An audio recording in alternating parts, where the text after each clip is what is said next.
ఇక మనం ఈ రాజకీయ వ్యవస్థలోకొస్తే, ఇప్పుడుంటున్నటువంటి అధికార పార్టీలో ఉన్నటువంటి కాంగ్రెస్ ప్రభుత్వం మనుగడ మనం ఇంతకుముందు చూసాం గురుగారు. ఇక అందరూ అన్నట్టు ఇక అయిపోయింది కాంగ్రెస్ జీవితం అనుకున్న పరిస్థితి నుంచి మళ్ళీ పరిపాలించే స్థాయికొచ్చింది. మళ్ళీ కాంగ్రెస్‌కి పూర్వ వైభవం వచ్చే అవకాశం ఉందా? ఇదే కాంగ్రెస్ ప్రభుత్వం తర్వాత 5 ఏళ్ల తర్వాత కూడా తెలంగాణ రాష్ట్ర ప్రభుత్వంలో గానీ, లేదా తెలుగు రాష్ట్రాల్లో గానీ, ఇంకెక్కడన్నా గానీ ఇంత ప్రాభవం చూపించే అవకాశం ఉందా? ఇది కాంగ్రెస్ పార్టీకి వచ్చినటువంటి ప్రతిష్ట కంటే కాంగ్రెస్ పార్టీని ఎవరైతే నడిపించారో ఎలక్షన్లో ఆ వ్యక్తికి ఉన్నటువంటి జాతక బలంతో వచ్చిందని చెప్పచ్చు. ఓహో! ఇప్పుడు వ్యక్తులే అవుతారు చివరికి ఏదైనా సరే పార్టీకి.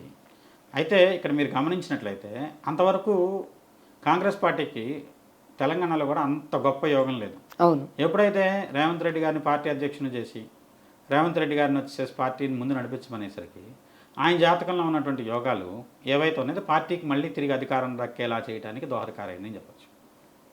అది ఆయన వ్యక్తిగతంలో జాతకంలో ఉన్నటువంటి యోగం. ఇక్కడ కాంగ్రెస్ పార్టీకి అంత గొప్పగా ఉంటే మిగతా అన్ని రాష్ట్రాల్లో కూడా అధికారంలోకి రావాలిగా.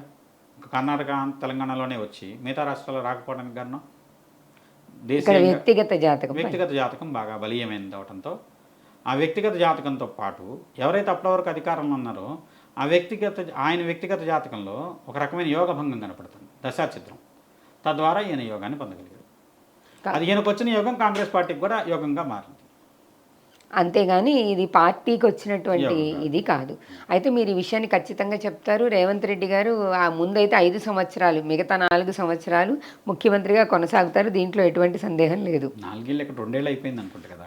2 సంవత్సరాలు పూర్తయింది. 3 ఏళ్ళు ఉంది. 3 ఏళ్ళు ఉంటుంది ఖచ్చితంగా. ఆయన 3 ఏళ్ళు కారణం ఏదైనా ఎలక్షన్ లోపు ఇక్కడ ప్రతిపక్షంలో ఉన్న పార్టీకి కూడా ఎలక్షన్లు ఎదుర్కొనేటువంటి ధైర్య సాహసాలు ఇప్పుడు ప్రస్తుతం అయితే కనపడటం లేదుగా. ఇప్పుడు ఆయన దించి లెక్కాలంటే ఎలక్షన్లు వెళ్తే అంటే ప్రతిపక్షాలు కాకపోయినా కాంగ్రెస్లో ఒక సాంప్రదాయం నడుస్తుందిగా గురువుగారు. ఆ అధికార పక్షంలోనే వాళ్ళ పార్టీలోనే ఒకళ్ళు దిగిపోయి ఇంకొకళ్ళు ఉంటారు కదా. కానీ ఇవాళ రోజున కాంగ్రెస్ పార్టీకి ఉన్న యోగం కాదు, ఈ వ్యక్తి జాతకంలో ఉన్నటువంటి యోగం ఆ విధంగా ప్రతిఫలించింది కాంగ్రెస్ పార్టీకి అదృష్టంగా అంటున్నా. ఈ వ్యక్తి జాతకంలో ఉన్న యోగం వల్ల మంత్రివర్గ సహచరులు, ఎమ్మెల్యేలు వాళ్ళు కూడా యోగాన్ని పొందగలిగారు. అంతే తప్పితే కాంగ్రెస్ పార్టీలో ఉన్నటువంటి గమనిస్తే చాలామంది ఎన్నికల ముందు కాంగ్రెస్ పార్టీలోకి వచ్చిన వాళ్ళే కనపడతారు మీకు, యోగంలో ఉన్నవాళ్ళు ఎక్కువ మంది. అంటే సైద్ధాంతికంగా మొదటి నుంచి కాంగ్రెస్ పార్టీలో ఉన్నవాళ్ళు కొంతమంది ఉన్నా కూడా ఎక్కువ మంది అయితే అప్పుడు రాజకీయ సమీకరణాల్లో వాళ్ళు కాంగ్రెస్ పార్టీలోకి వచ్చిన వాళ్ళే కనపడుతున్నారు. తద్వారా వీళ్ళకి యోగం వచ్చిందని చెప్పచ్చు.